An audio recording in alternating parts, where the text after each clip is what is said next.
We will be with our friends again. We will be with our families again. We will meet again. But for now, I send my thanks and warmest good wishes to you all.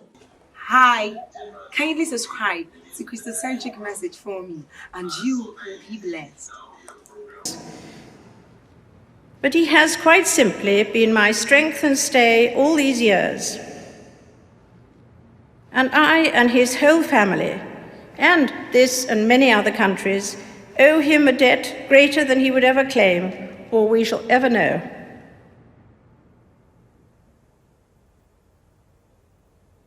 Although it's a time of great happiness and good cheer for many, Christmas can be hard for those who have lost loved ones. This year especially, I understand why. But for me, in the months since the death of my beloved Philip, I have drawn great comfort from the warmth and affection of the many tributes to his life and work, from around the country, the Commonwealth, and the world. His sense of service, intellectual curiosity, and capacity to squeeze fun out of any situation were all irrepressible. That mischievous, inquiring twinkle was as bright at the end as when I first set eyes on him. But life, of course, consists of final partings as well as first meetings. And as much as I and my family miss him, I know he would want us to enjoy Christmas. We felt his presence as we, like millions around the world, readied ourselves for Christmas. While COVID again means we can't celebrate quite as we may have wished, we can still enjoy the many happy traditions. Be it the singing of carols, as long as the tune is well known, decorating the tree, giving and receiving presents, or watching a favorite film where we already know the ending. It's no surprise that families so often treasure their Christmas routines. We see our own children and their families embrace the roles, traditions, and values that mean so much to us, as these are passed from one generation to the next, sometimes being updated for changing times. I see it in my own family, and it is a source of great happiness. Prince Philip was always mindful of this sense of passing the baton. That's why he created the Duke of Edinburgh's Award, which offers young people throughout the Commonwealth and beyond the chance of exploration and adventure. It remains an astonishing success, grounded in his faith in the future. He was also an early champion of taking seriously our stewardship of the environment, and I am proud beyond words that his pioneering work has been taken on and magnified by our eldest son, Charles, and his eldest son, William, admirably supported by Camilla and Catherine, most recently at the COP Climate Change Summit in Glasgow. Next summer, we look forward to the Commonwealth Games. The baton is currently travelling the length and breadth of the Commonwealth, heading towards Birmingham, a beacon of hope on its journey. It will be a chance to celebrate the achievements of athletes and the coming together of like-minded nations. And February, just 6 weeks from now, will see the start of my Platinum Jubilee year, which I hope will be an opportunity for people everywhere to enjoy a sense of togetherness, a chance to give thanks for the enormous changes of the last 70 years, social, scientific, and cultural, and also to look ahead with confidence. I'm sure someone somewhere today will remark that Christmas is a time for children. It's an engaging truth, but only half the story. Perhaps it's truer to say that Christmas can speak to the child within us all.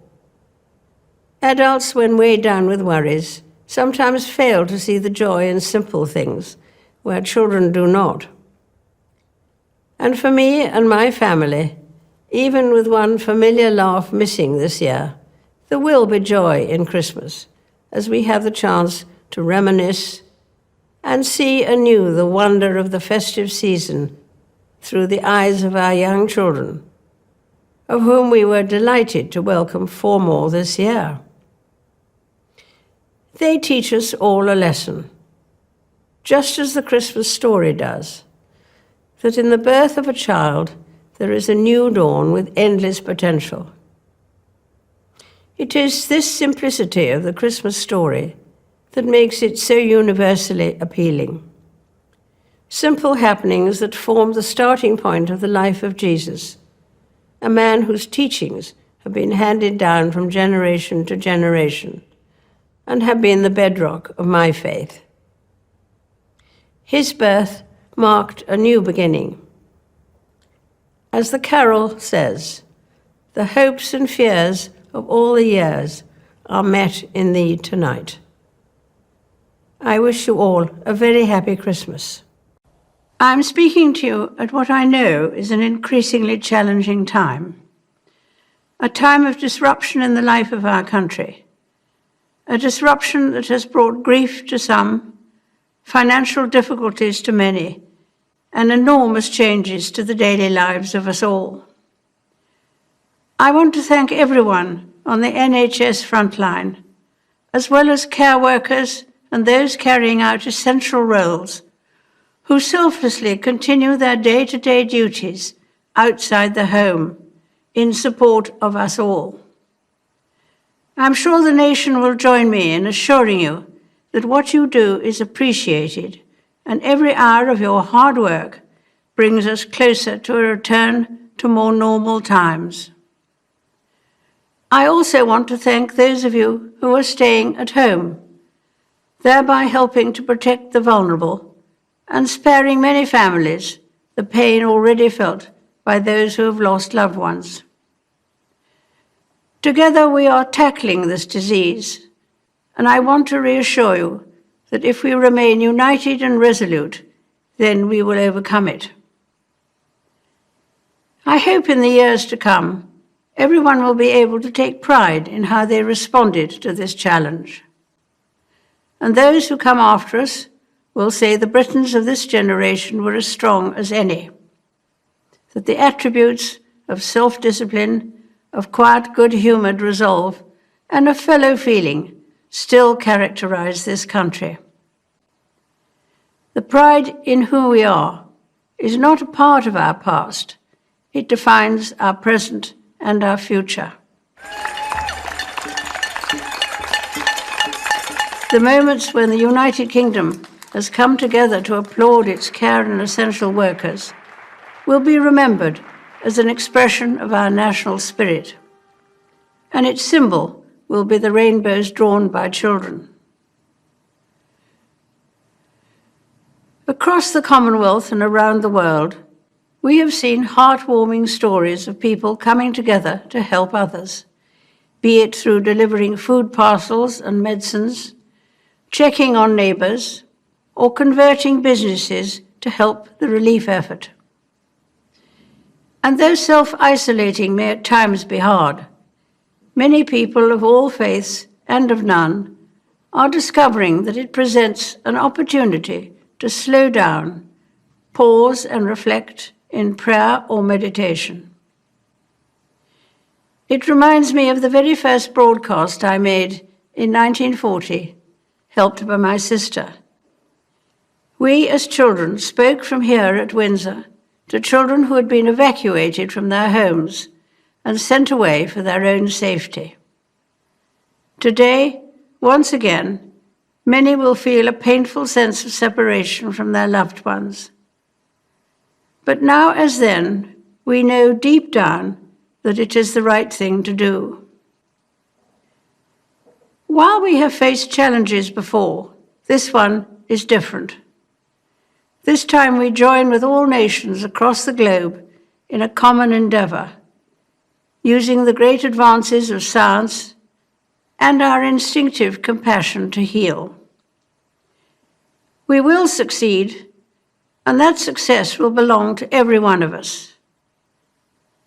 We should take comfort that while we may have more still to endure, better days will return. We will be with our friends again. We will be with our families again. We will meet again. But for now, I send my thanks and warmest good wishes My to Lords and members of the House of Commons, my husband and I look forward eagerly to the series of visits we shall make next year in the Commonwealth, where we shall renew and extend the friendships which we value so very highly. In the early part of the year, we shall visit India and Pakistan on the invitation of the presidents of those countries. And I welcome especially this opportunity of seeing for the first time something of these two great nations of the Commonwealth. My government will play their full part in maintaining the North Atlantic Alliance and the other regional pacts to which they belong. My armed forces will continue to make their contribution to the safeguarding of world peace. The friendship which links us to our great ally, the United States of America, is a powerful element in the defense of peace. Throughout the coming session, my government will continue to give resolute support to the work of the United Nations. The improvement of relations between East and West remains a primary object of their policy. In particular, they will go on working for the success of the Geneva Conference on the discontinuance of nuclear weapons tests, and will do their utmost to achieve comprehensive disarmament under effective international control. They will continue to cooperate with our partners in consolidating the European Free Trade Association. At the same time, they will work towards the political and economic unity of Western Europe on a basis satisfactory to all the governments concerned. My Lords and members of the House of Commons, I pray that the blessing of Almighty God may rest upon your councils. My Lords and members of the House of Commons, my government's priority is to deliver a national recovery from the pandemic that makes the United Kingdom stronger, healthier, and more prosperous than before. To achieve this, my government will level up opportunities across all parts of the United Kingdom, supporting jobs, businesses, and economic growth, and addressing the impact of the pandemic on public services. My government will protect the health of the nation, continuing the vaccination program and providing additional funding to support the NHS. My ministers will bring forward legislation to empower the NHS to innovate and embrace technology. Patients will receive more tailored and preventative care closer to home. Measures will be brought forward to support the health and well-being of the nation, including to tackle obesity and improve mental health. Proposals on social care reform will be brought forward. My government will build on the success of the vaccination program to lead the world in life sciences, pioneering new treatments against diseases like cancer, and securing jobs and investment across the country. My ministers will oversee the fastest ever increase in public funding for research and development and pass legislation to establish. Dearly beloved, I hope you were blessed by this message. Do not keep the video to yourself. Share to as many as you can to help them bless. Check our homepage for more of our messages. Subscribe to the channel, comment on it, like it. See you on our next video. Bye.